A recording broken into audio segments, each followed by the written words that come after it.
Namaha. Nama Om Vishnupadaya Krishna Prashtaya Bhutale Srimate Bhakti Vedanta Swaminiti Namine Namaste Saraswati Deve Gauravani Pracharine Nirvishesha Shunyavadi Paschatya Deshatarine Jaya Shri Krishna Chaitanya Prabhu Nityananda Sri Advaita Gadadhara Shiva Sadi Gaura Bhakta Vrinda Hare Krishna, Krishna Krishna, Hare Hare, Hare Rama, Rama Rama, Hare Hare. Vancha kalpatarubhyascha kripa sindhubhyeva cha patitanam pavanebhyo vaishnavebhyo namo namaha.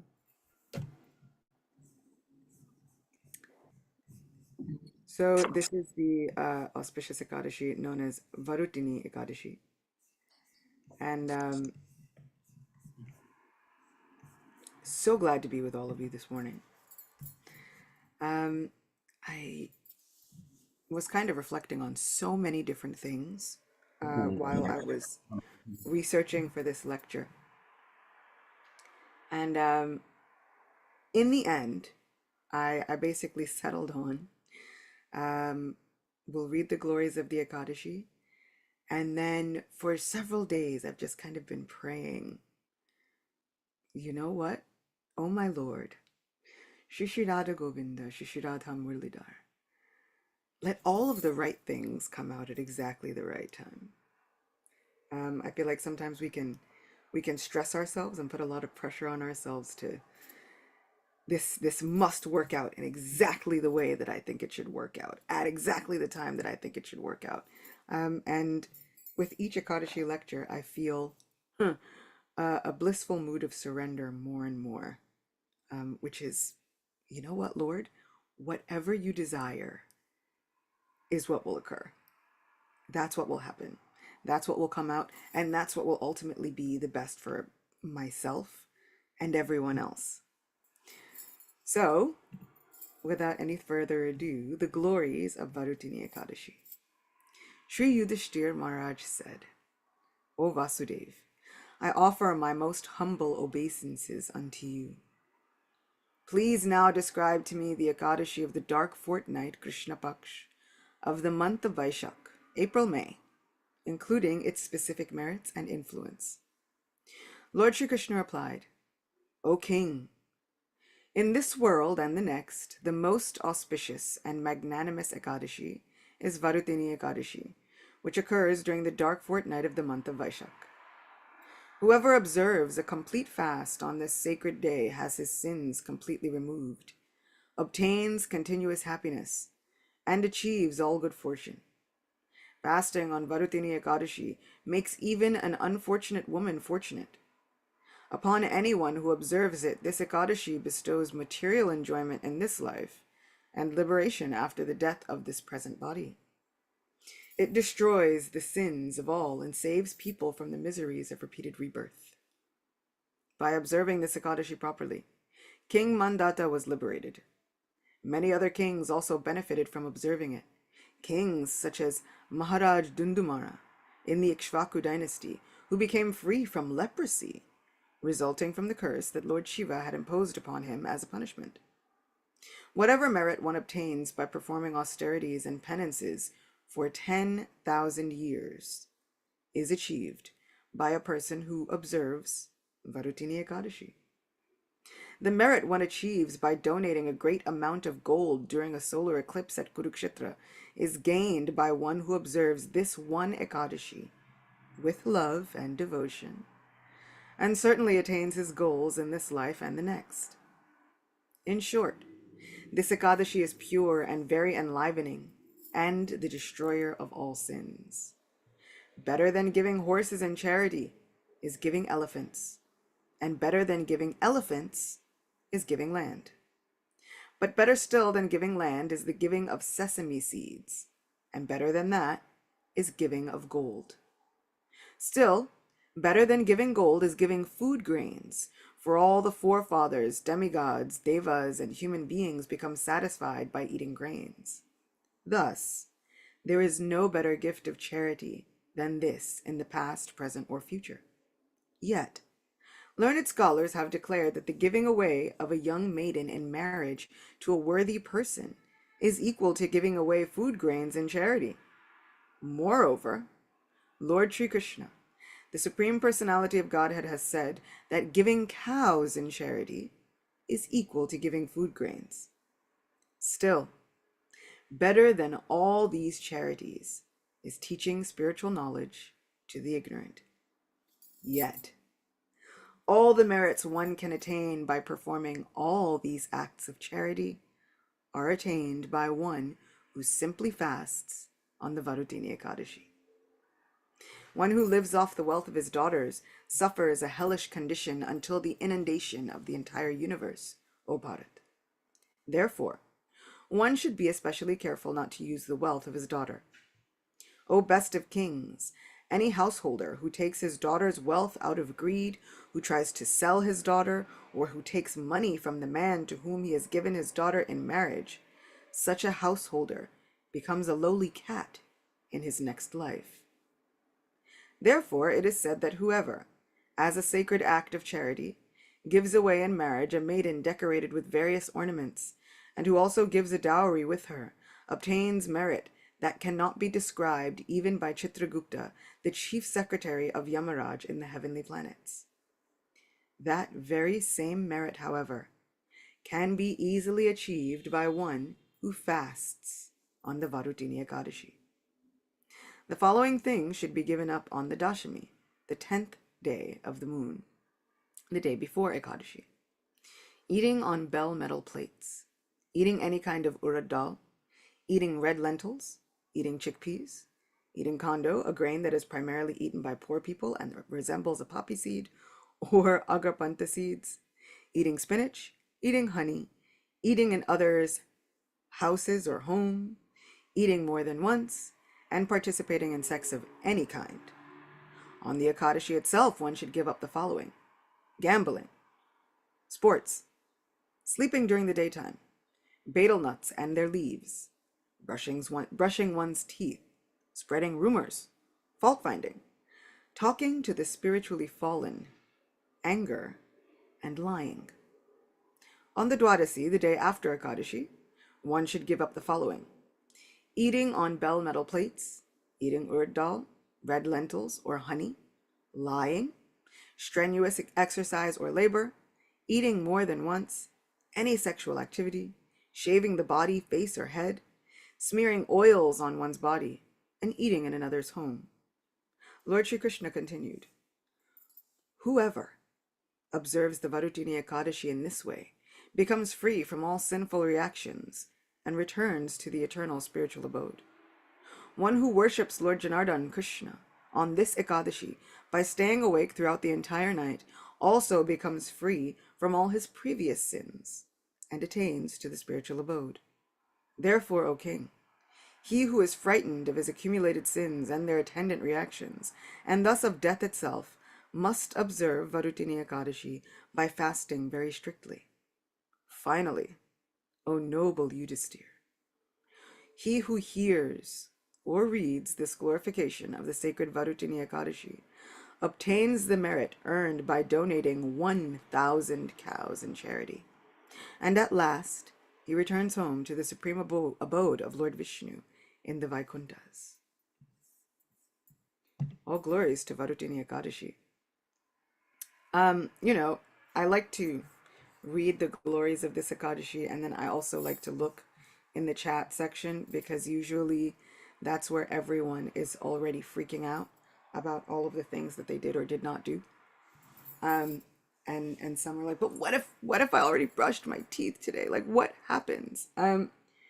So because I kind of cheated and read this yesterday, because it's available secretly, openly on the internet, I I wound up brushing my teeth before sunrise. Loopholes. But the most wonderful thing, every time I read the glories of Ekadashi, any Ekadashi, is that I then reflect on the mercy of Srila Prabhupada. Srila Prabhupada made everything infinitely easy. So much easier. Um, so many times we wind up thinking, you know, Srila Prabhupada didn't give us this or this or this or this or so many things or different festivals or all these things. And as a second generation devotee, I've heard very much the Prabhupada didn't give us this, usually in reference to certain festivals, etc. But in this case, Srila Prabhupada made it so simple. Just fast from grains and beans and increase your hearing and chanting. That's it. That is as strict as it needs to be. If we can somehow increase our service, Nam Seva, Vaishnav Seva, Deity Seva, Bhagavatam Seva, if we can just increase it a little bit, that is enough. Srila Prabhupada will handle the balance of everything else. Do we know the proper prayers to say at the proper time? No. Do we even know when the Ekadashi actually begins or does not begin or all of... No. But Srila Prabhupada, he made a way. He did the thing that no one else kind of wanted to do. We were so incredibly fallen in this land of New York that no one even had any faith that this could be. No one had any faith at all that any kind of ISKCON could occur. An international society of Krishna conscious people, starting with Westerners. It was a complete dream, and not a good dream. It was like a nightmare. So many people were thinking, who are you? Why would you? Who are these people? They can't understand the gift of Lord Chaitanya's mercy. What's amazing is Srila Prabhupada had faith. Srila Prabhupada absolutely had faith. Srila Prabhupada had it in mind that absolutely there was a way. When no one else could see a way, when everybody else had failed, Srila Prabhupada was determined to somehow or other find a way, simply on the strength of Vaishnav Seva, wanting to make his own guru happy. That Vaishnav Seva is the most powerful force in the universe. Srila Prabhupada would urge everyone not to take this Krishna conscious opportunity lightly. Don't take it cheaply. Don't think that because we have gotten it and because the process is very simple, don't take it cheaply as though it is easy. It's not easy. Bhagavatam tells pastime among pastime of so many people trying to perform austerities. And what happens when they start to perform austerities? The demigods begin to tremble. Oh no, what will happen to our positions? So we are performing austerities, each Ekadashi. And just imagine the austerities that we are performing.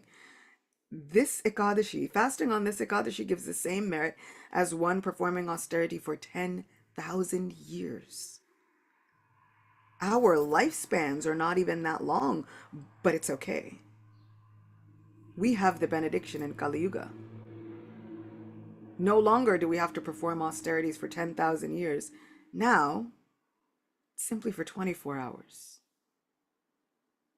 Maybe 3 days if you are following the Dashami, Ekadashi, Dwadashi method. But Srila Prabhupada made it so simple. 24 hours. And that gives us the same merit as performing 10,000 years of austerities. How incredible is this? How absolutely incredible is it? One friend is asking, we've said that Ekadashi eradicates sinful reaction. Chanting also eradicates sinful reaction. How should we look at it? Should we compare them? I'm not exactly sure why there needs to be a comparison. We have committed so many sinful activities that we can't even imagine all of them. The evidence of that is that we are here in this material world. Me, I like to be on the safe side and cover every base that I possibly can. So there needs to be no comparison for me. I have every day I'm committing some activity or other, knowingly or unknowingly. If you want to know how dire our situation is, just one day, look in the Garuda Purana. In Garuda Purana, basically, there is a fast track to hell for almost any activity. If you breathe wrong, if you sit wrong, if you use the bathroom incorrectly, things that seem kind of involuntary, there is like fast track ticket to hell. And I looked at it one day and I was kind of astounded and completely blown away and almost really dejected, to the point where I was like, well, what are we supposed to do then? Like, these are things that no one can control.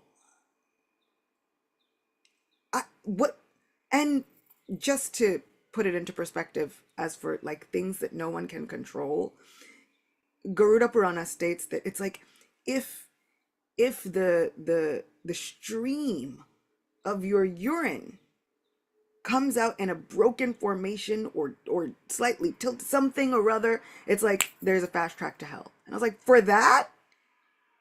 Well, what do? We simply chant the holy name. This is why we need all the help that we can get.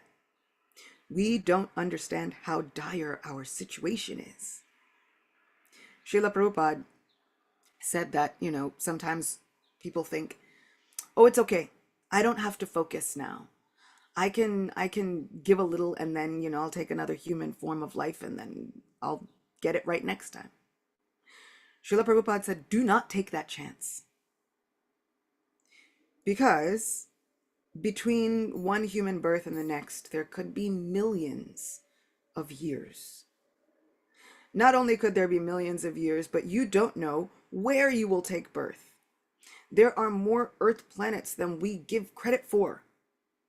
We are stuck in the notion that we are the center of the universe and everything revolves around us, and really, we're actually not that important. We are so not as important as we think we are. And so Srila Prabhupada urged us, do not take this chance lightly. Do not squander this opportunity thinking, oh, I'll get another one. Srila Bhaktivinoda Thakur has written, this human form of life is rarely achieved. If we want to know how rare, all we have to do is kind of look around.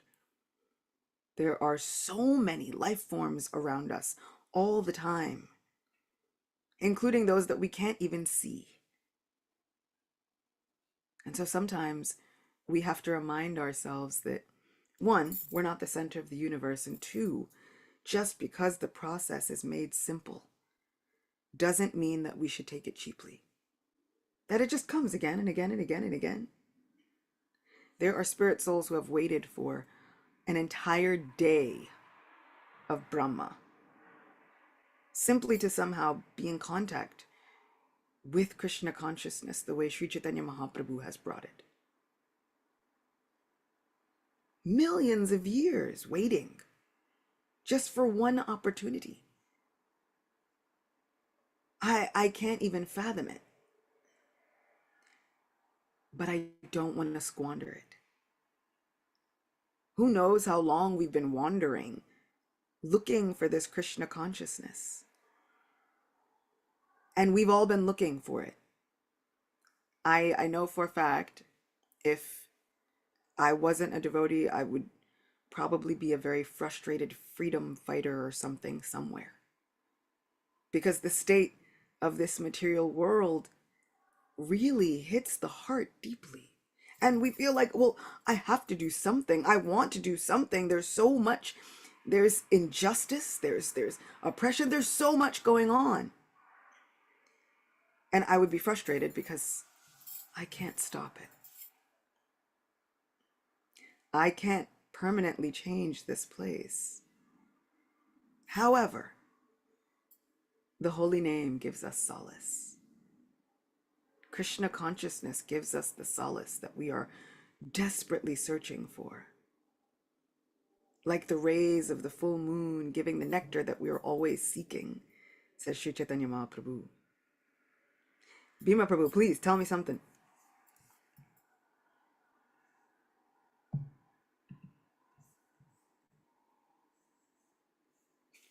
Where'd he go? Haribom Prabhujini.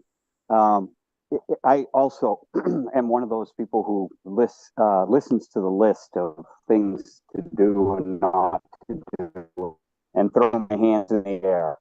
I just wanted to very quickly say that as an example, we have, I had some friends when I was very young, 8 years old. They were twins. And one of them, of course, was a good twin, and one of them was a rebellious twin. And anyways, we were all walking to Six Corners, which was a little convenience shop. This is in the 1960s. And one of them, who always did things his own way, ran across the street on a main thoroughfare while the other one was saying we should go down to the traffic light. But he ran across the street and he got run over. Even though he was a little kid, even though this was Maine, he got hit by a car and he was killed. And I remember going to the funeral as a kid, taking that as a big lesson. And so we have to understand that these rules and regulations are there, but mostly to show us that material nature does not care about us. You know, this need to always have our hands as children in Krishna's hand, by virtue of the holy name and by virtue of association of devotees, will always keep us from doing something such as not paying attention. As a child, there's short attention span, and we could find ourselves in trouble. And so similarly in material nature, that unless we depend on Krishna and the Gurus and the Vaishnavas' instructions, that we can find ourselves in trouble real quick, because material nature grinds exceedingly fine, and will catch us. Will catch our hands in the cogs of material nature. So I just wanted to say that in a result of, you know, if someone does this, then this happens, and if you do this wrong at the wrong time, then this happens, and that may all be true. But at the same time, if we simply put our hands in Krishna's hand, then Krishna will make sure that we get to the other side of the street safely. Hare Krishna. That's absolutely true. And I like that point, because simply because we did not see it happen does not mean that it shouldn't have happened to us. Does that make sense? Like, you know, we look at all of these rules and regulations and then we think, well, I never did that, and then nothing ever happened to me. Yet. So there's the yet, and there's also, we don't know what Krishna has saved us from.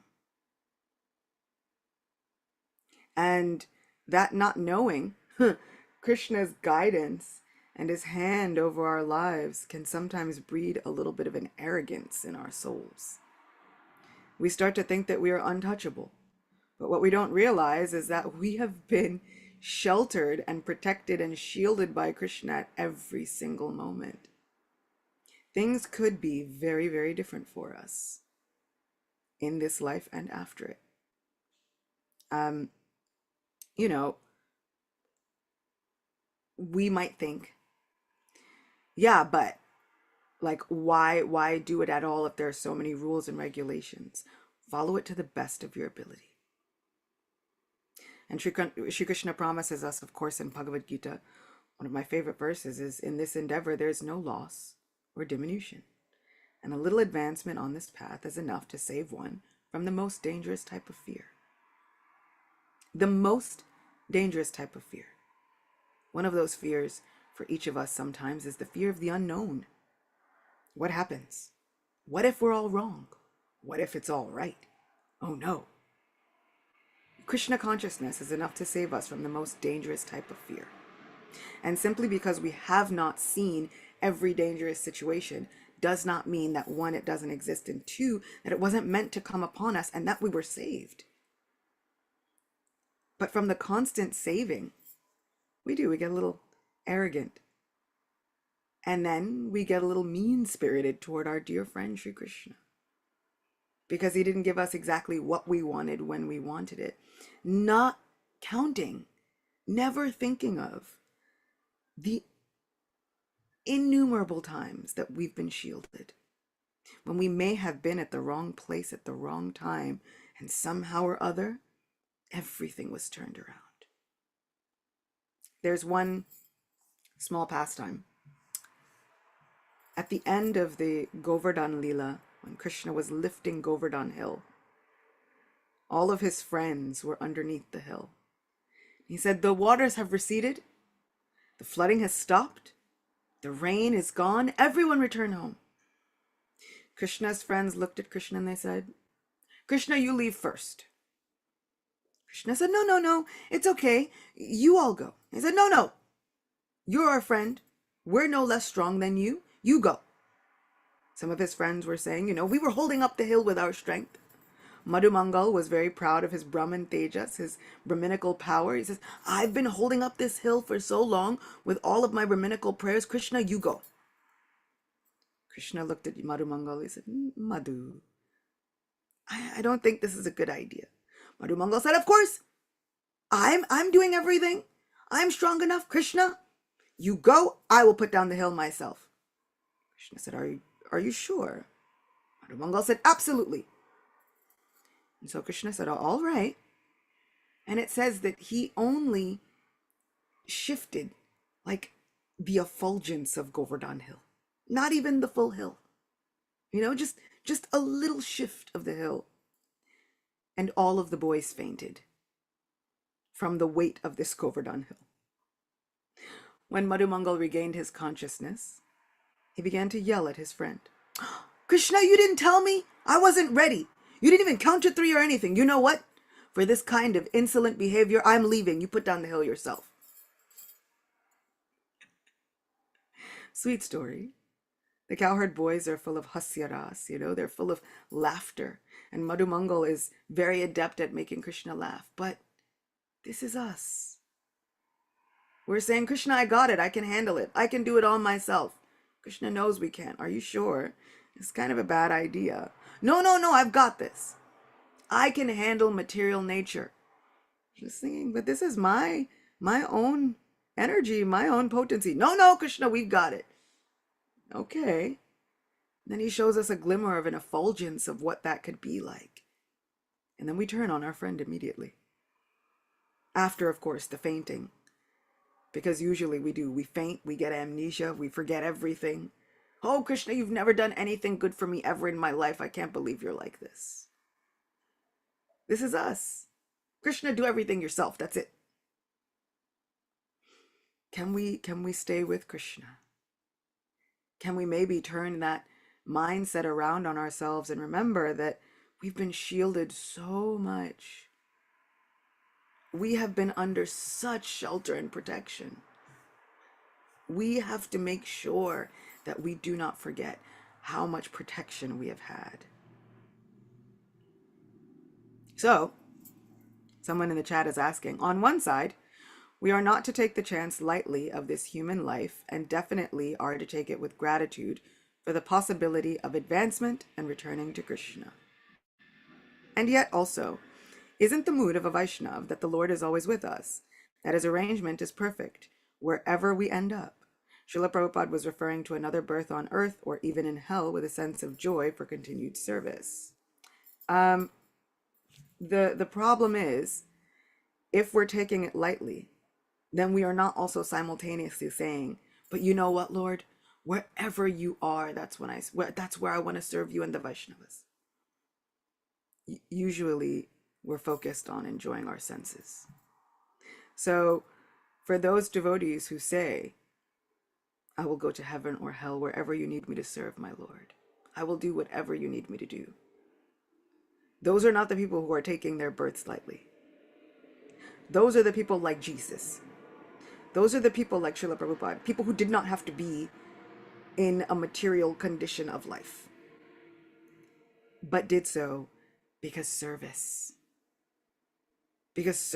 was drawing them in. So I think it's two very different circumstances. Saying to the Lord, I will serve wherever, because I am yearning for devotion. I am yearning for that devotional service, and that is all that my heart and soul is completely made up of.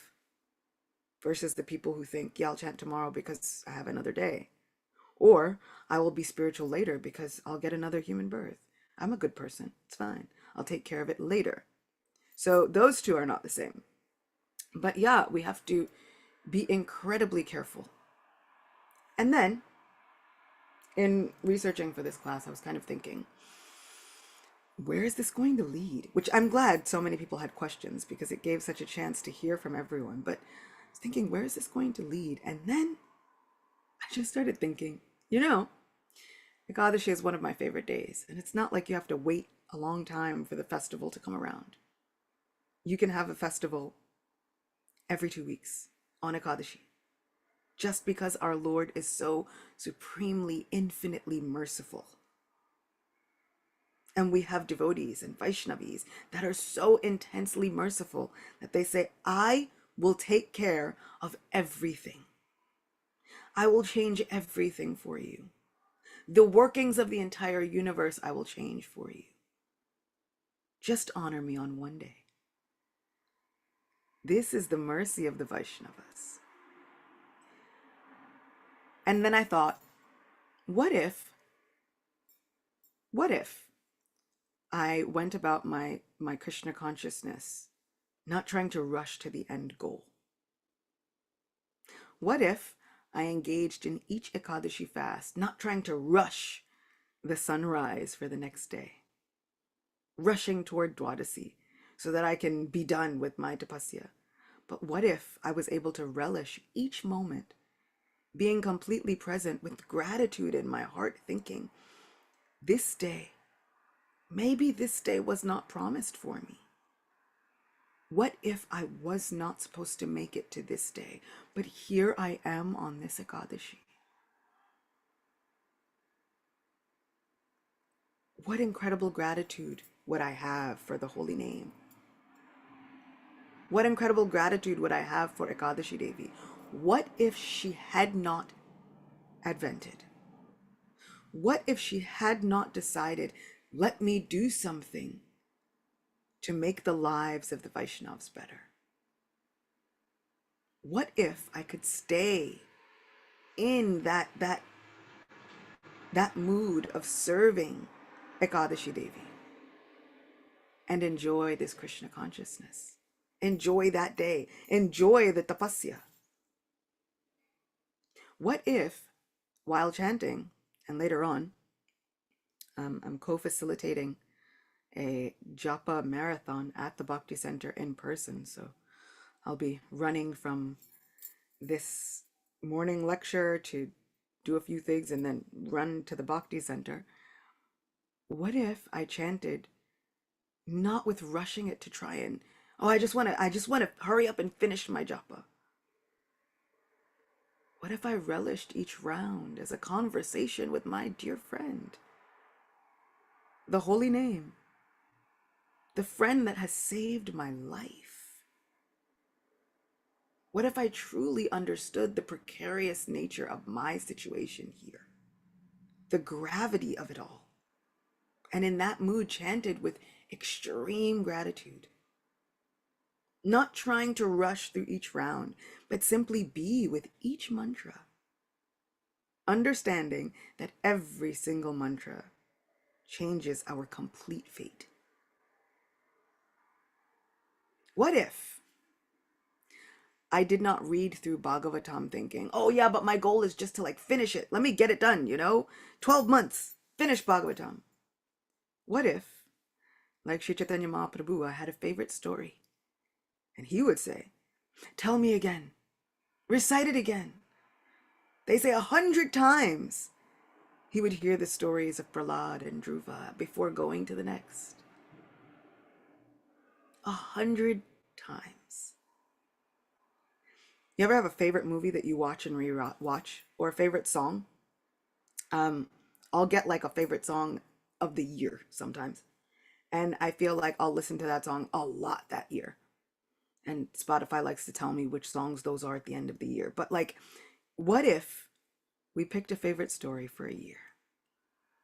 And we thought, I am going to live in this story and read it again and again and again. We would find that the story would unfold deeper than we ever expected. The words might be the same, but we would find something new in it at every given moment.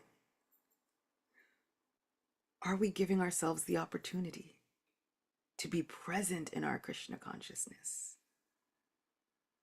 The goal is right here. The goal, the means, kind of end up being the same. My spiritual master says we chant the Hare Krishna Maha Mantra to pray to be able to do more chanting of the Hare Krishna Maha Mantra.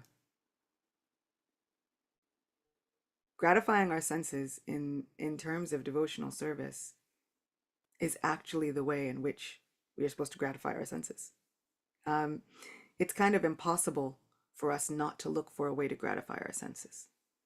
The nature of the soul is anandam buddhivardhanam. We're always searching for that pleasure that we're seeking, the bliss, the nectar. And once we get into Krishna consciousness, Krishna says, go ahead, do it. I've made the process fun. Smile, laugh, talk to other devotees, hear from other devotees, feed other devotees, accept prasad with other devotees. It should be a full sensory production in the service of Krishna. And somehow or other, what we understand is that we are also satisfying Krishna's senses.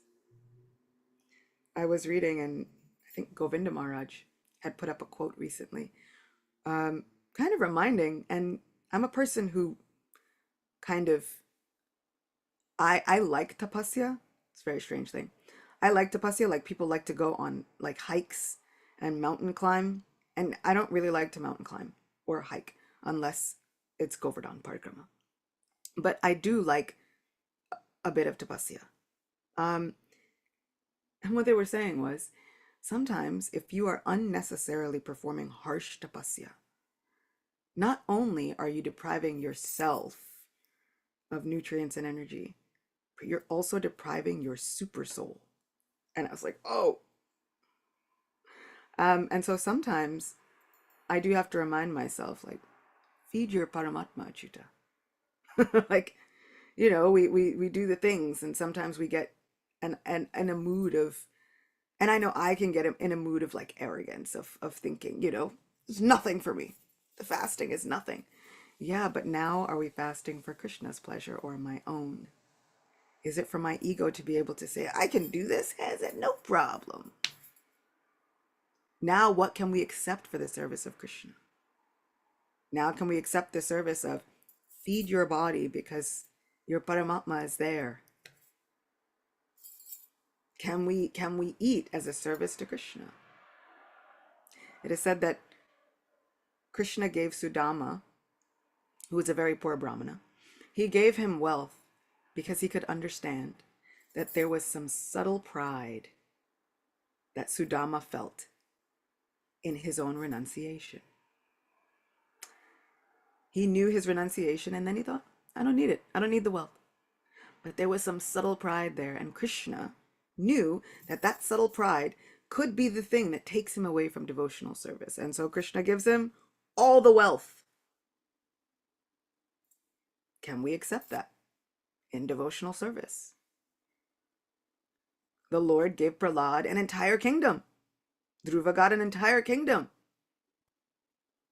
can we accept that in a mood of devotional service and then actually lead that life in a mood of service? Sometimes the acceptance of things is harder than the renunciation of them. But what I do know is no path is completely easy, because that's the material world. Nothing here is easy. It's not meant to be. It's the material world. We're supposed to remember that we don't want to be here. So if everything is all fine and wonderful and goes according to plan at all times, then we start thinking that we want to stay here. But we shouldn't want to be here. And as each year comes around and I reflect around my birthday, I start thinking of all the places that I could have been. Slightly different family, and my life could have been completely different. Slightly different month, my life could have been completely different. But somehow or other, Krishna decided, okay, you've done enough. You've had enough of a desire, maybe even to serve the Vaishnavas. Even if we didn't serve a Vaishnav, just the desire to serve a Vaishnav can change our entire fate and bring us in contact with the most glorious, most beneficial thing for our souls, which is this Krishna consciousness. I am so grateful for this day and this opportunity. Every single time I have a chance to come and somehow be tolerated by all of the devotees, I am so incredibly grateful, because it could be very different. And there are so many others who are searching for this opportunity. So let us take this day one moment at a time, just giving our best at each moment, and remembering and realizing that Krishna will actually carry what we lack and preserve what we have. We don't have to worry about all the ways that we're falling short. We can simply indulge each moment with an attitude of such gratitude that I don't know how, Lord, but I'm here. Let me chant this Mahamantra just being here, understanding that an entire universe had to shift and change for me to come in contact with this Mahamantra, which is your very self. If I was really perceiving Krishna in the Mahamantra, would I rush through it?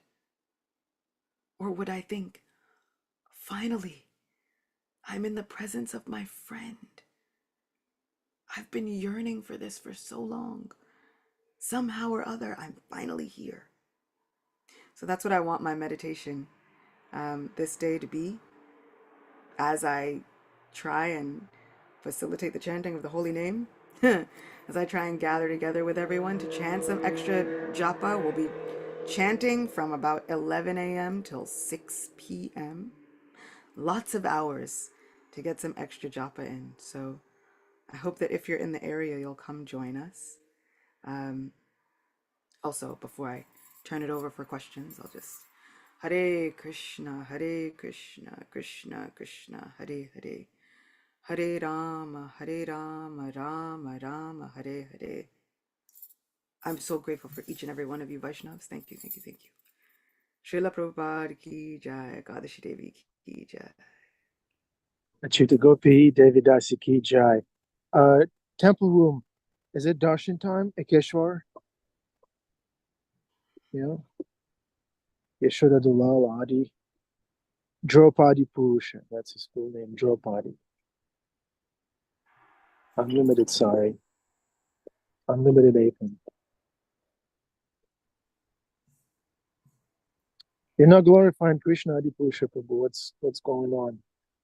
Jeffrey Eckler has his hand up. Hare Krishna. I just wanted to say thank you, Acyuta Gopi. You had said in the opening that you had prayed for days to let all the right things come out the right way. And those prayers were definitely answered this morning. Thank you.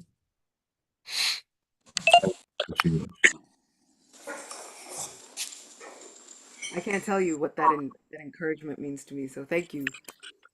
Definitely needed to hear that reciprocation. Jai.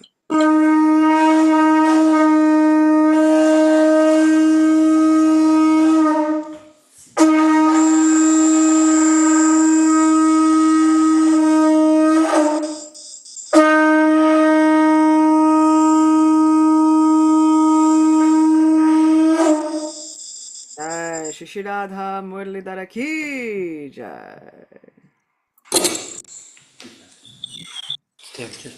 Just point to it again. We need more cameras on, please, dear devotees. Come on.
Jai Shri Shivana Muladhar, Shri Gaur Chandra Ki Jai.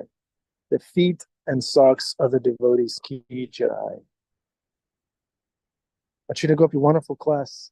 When you were speaking, Ooh, I was like, I can Vihari, say slow one down. thing. So somebody in the comments said Krishna gives us darshan, we don't give him darshan. Actually, darshan is a two-way street.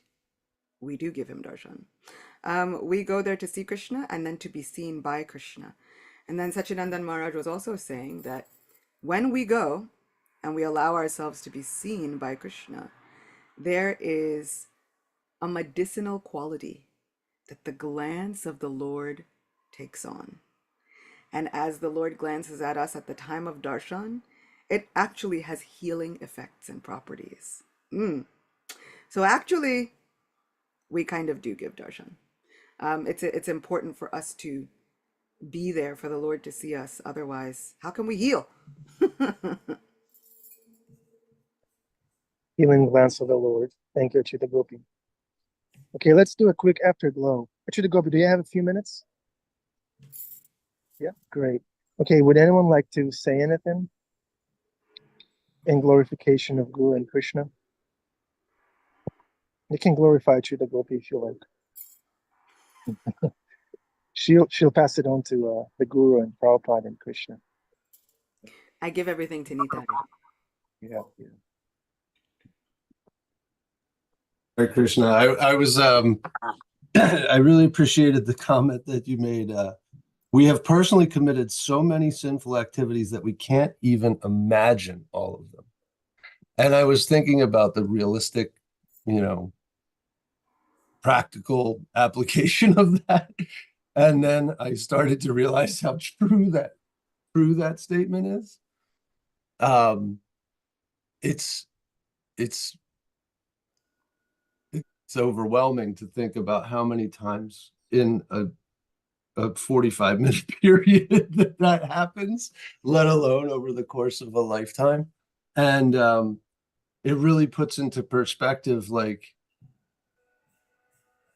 what the tapasya is about. It's almost like there's no way you could perform enough to amend what we've done. So just to be in that mood is kind of the only logical place to be. That gratitude and service mood is the if there's any intent to amend, you kind of have to reside there in order to make it. I'm sorry, it's not funny, but it is. No, it's completely, all, and I understand that laugh. That laugh is not because it's funny. The laugh is at like almost the absurdity of it all. Like there's a mountain of sinful activities, and then like I said, once, and that's just me thinking about me. Then when you go and you read Garuda Purana, you're like, wait, there were things I didn't even know that were sinful, and then it's causing ruination upon me and my family members. Like, just scraping the bottom of a pot with the metal, the sound that makes creates like sinful, inauspicious atmospheric issues. And I'm like, seriously? I mean, I heard that a long time ago, so I only use wooden spoons now. But like, it's it's a huge deal. Like, it's like, what am I supposed to do now? What do we do? We remember with gratitude. We can remember with gratitude that we can chant the holy name and we do the best we can. Because I'm like, sometimes you can't even control that. It's like people who drag their feet when they walk. They create a sinful, inauspicious condition in not only their lives, but the lives of everybody around them. And I was thinking, really? Because, like New York is filled with people. And then you start looking at the amount of people, you're like, oh no. Oh, this is not a good situation for any of us. What do we do? How do we even do this? And the key is to just somehow be grateful that Srila Prabhupada didn't even let me understand all that info. He didn't even give it to us all because he knew if I give this to you all, you're gonna faint. No problem. Like it's fine. Don't focus on all of that. Just try your best and chant. Try your best and chant and feast and dance and just love Krishna. He gave us the 5-year-old's version of Krishna consciousness, and I still feel like I need remedial help. Like, how do you need remedial studies for kindergarten? But that's me. I wonder how many of these items in the Garuda Purana manifest as pet peeves in humans, like the clinking of the spoon. Yeah, right. Thank you, Hare Krishna.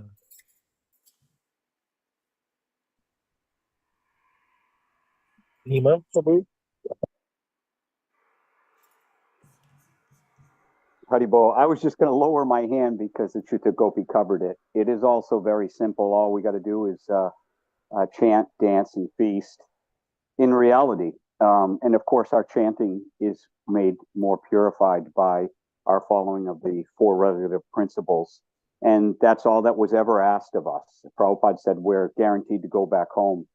But the one thing I've noticed in this conversation is that we're speaking about ourselves, our own sins, and where we may go or end up, or whose pet peeves are we annoying, etc.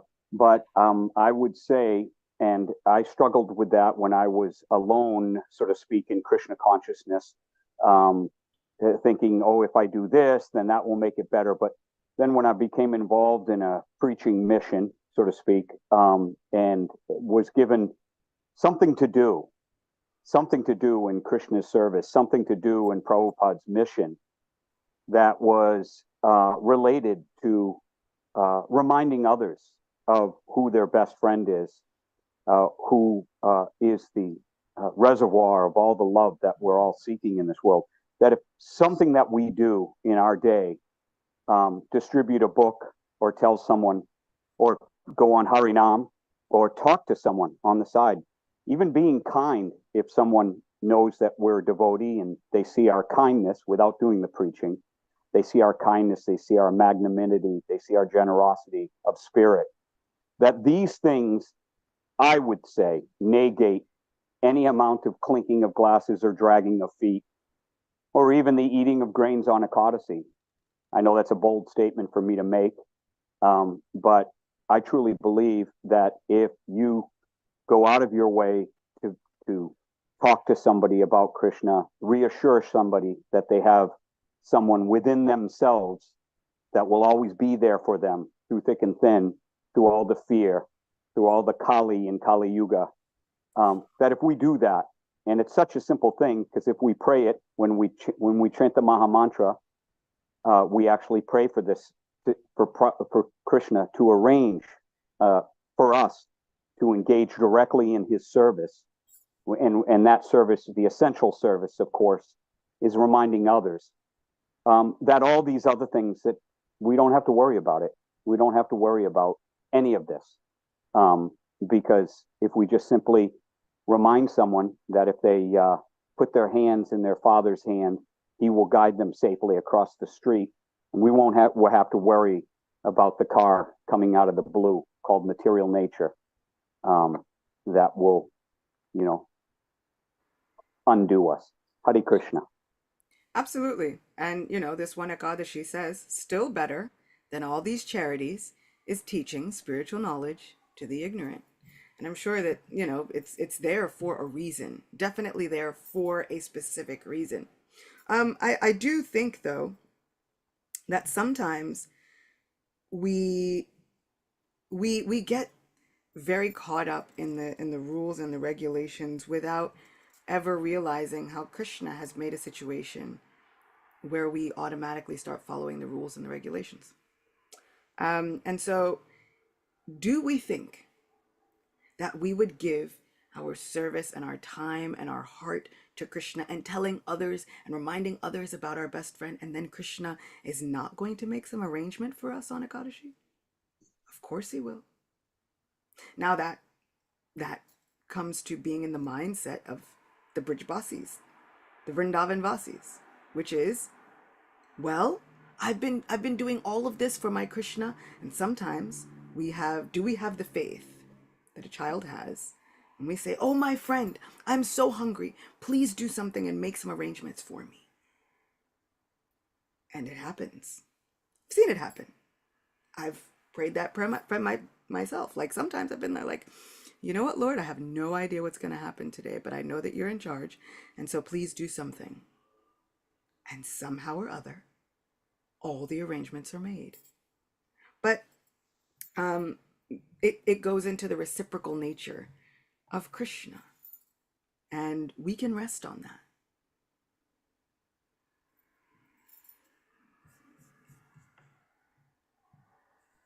Manan Gopal Prabhu has his hand up.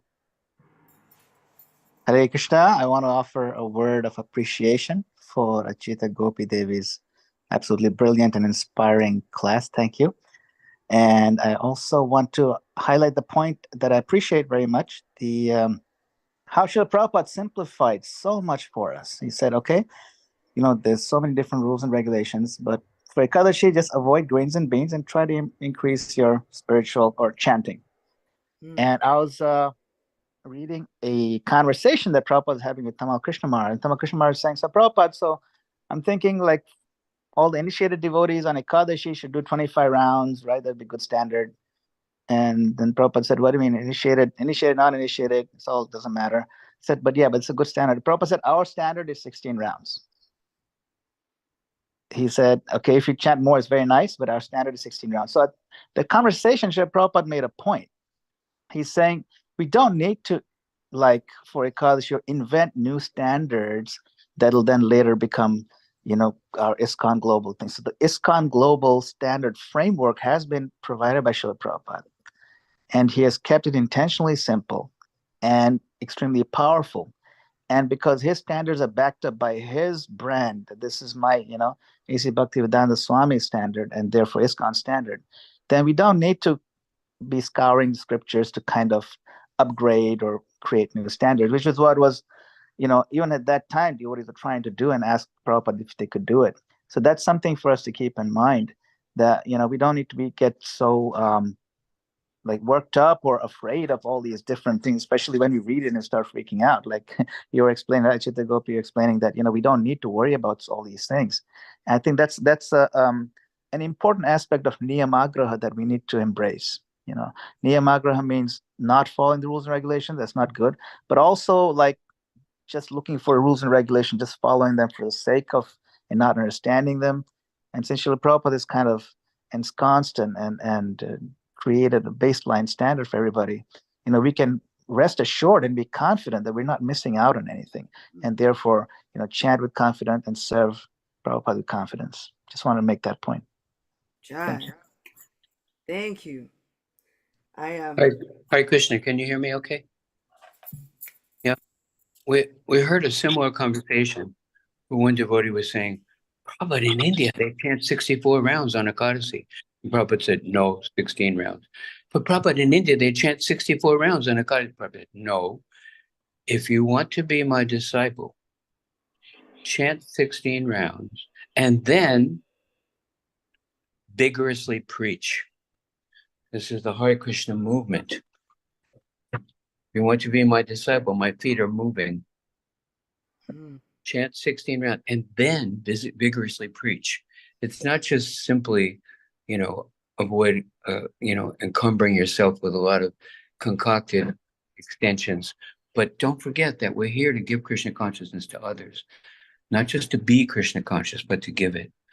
Kind of an interesting conversation, very similar to the one Madam Gopal Prabhu was speaking. And of course, you said this like 12 times in your class, that there's a lot of things you could do, but then Krishna is so wonderful that Prabhupada made it accessible for us.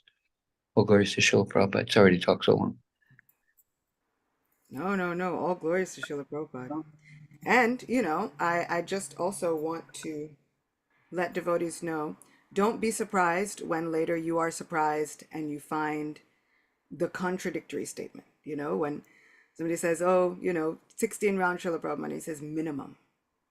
And then now we're all like, wait, but I thought you just said Srila Prabhupada. So don't be surprised later when you're surprised, when you also hear that Krishna consciousness does both. However, there was one Namacharya. Everybody wasn't Namacharya. There was one Namacharya, and he was chanting 300,000 names of God every day. But that wasn't necessary for everyone. Other people had other services. And so I think that the point is that we don't have to feel like, well, my service of chanting the holy name is better than your service of deity worship, is better than your service of preaching. These services make Krishna the ultimate level of happy. All of them.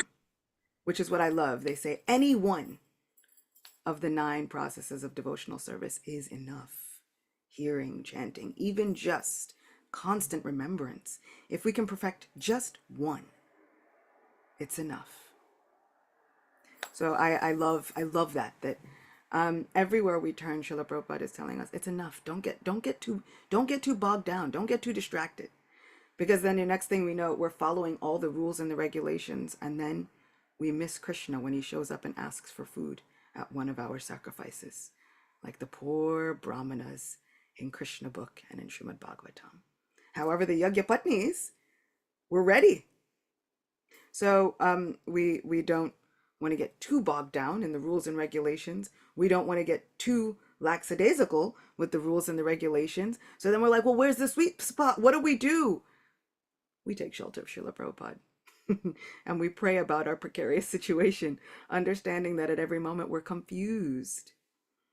What is it said? I'm lame and ill-advised. I don't know where I'm going. But oh my Lord, oh Vaishnavas, oh Vaishnavacharyas, oh my teachers, I can simply have faith that what you've told me will be enough. So Jai, as everybody has said, all glories to Srila Prabhupada. All glories to this Krishna consciousness movement which has saved all of our lives. All glories to the Vaishnavas. Nantakoti Vaishnava Vrinda ki Jai. Jai, what Srila Prabhupada put in his books is enough. Let's take advantage. Thank you, Acyuta Gopi, for highlighting that. Prashant Prabhu. Nope. You had your hand up. No, it's all good, all covered. Krishna answered from the heart. Yes. Yeah. That's what happens when you practice sincerely. Thank you, Acyuta Gopi. Wonderful class. Wonderful Srila Prabhupada. Wonderful Devotees Association. We do not qualify, but Srila Prabhupada is our lawyer, right? Srila Prabhupada created our qualification. He said, I created your qualification. You do not qualify, but I came. You'll be all right. Thank you. Okay, it's nice seeing everybody. So many generations of devotees attending class. It's always very nice. They want to become childlike too. Thank you. Thank you. Okay, Hare Krishna, Hare Ram. Happy Saturday. Give it to Krishna. Choose japa over tapa. Is that right? Is it okay to say like that? I was thinking about it recently. It's like little japasya, you know? Yeah, japasya. Yeah, that's right. A question. It should go to a question. I'm not sure if Prabhupada said that, but I think some senior devotee has said something to the effect that the biggest austerity, the biggest thing that we are called upon to tolerate in the movement is what other devotees might do to us, like to tolerate other devotees. That's the biggest thing. To cooperate without being disturbed by imperfections and things that the devotees may do to each other. Is that something that Prabhupada said? Not sure. I'm not sure. I mean, it sounds like it. It sounds about right. It goes right in line with everybody's statements. You know, we have statements, Shakespeare and so many other people. It's like hell is other people. But yeah, tolerating Vaishnavas is something. But there are some Vaishnavas, yeah. Most of them. It's something. But one of the things that helps me remember is sometimes, you know, I dive into pastimes as a way to cope with life. Like that is a coping mechanism for me. I'm usually like, where is there a pastime or a prayer and a pastime for what I'm going through? Because I need help and I need like somebody else's blueprint. So whenever I'm looking at those kind of situations, there are really times when I've thought, this is really like a Ramachandra Puri type situation when you get people and they come in and they just start making up all kinds of accusations and then spreading the wild accusations. But that means in order to do that, we got to go read and research. And the easiest way for me to tolerate when things happen is to kind of like, you know, I don't know why people teach people this, but they're like, you want to know how people get through torture? I'm like, no. Why would I want to know that? But then they start telling you anyway, like you go to your happy place and then you have like a numerical mantra that you just kind of recite to go to your happy place. And I'm like, okay. And for me, enduring the torture of this material world, my happy place is usually somewhere in a pastime. And so I try to remind myself when my mind wants to go the opposite route and go, no, I can handle this myself. I'm like, no, we can't. We have tried that for a lot of years. Not going to say how many years because we're coming up on a new one, but we've tried that for a lot of years. Okay, nearly 39 years we've tried that and it hasn't worked. let's do the other thing. Let's dive into Bhagavatam. Let me dive into these pastimes and really see what they had to tolerate. Not in a mood of, oh, somebody has it worse than you, but also in a mood of, wow, somebody really had it worse than me. And also just gaining some strength that Krishna's devotees know what I'm going through. I'm not alone. I can somehow or other make it through. But I've found that in order to do that, we have to make friends with Bhagavatam. We have to make friends with Chaitanya Charitamrita and Chaitanya Bhagavat. We have to make friends with sacred literature in order to find our solace. Does that make sense? Oh yeah, perfect sense. Yeah. My sister once told me, there's some problem going on in my life, and then I open the Bhagavatam, the problem is gone immediately. You open the page, and it's gone. Right? That's Srila Prabhupada's presence right there. Yeah, thank you, Acyuta Gopi. Thank you. Okay, kiss your children, kiss your loved ones. Chant Hare Krishna. Come again tomorrow. Be a friend of the Bhagavatam, like Acyuta Gopi is. This is our Naimisharanya forest. Hare Krishna. Thank you, Acyuta Gopi. Thank you. Hare Krishna.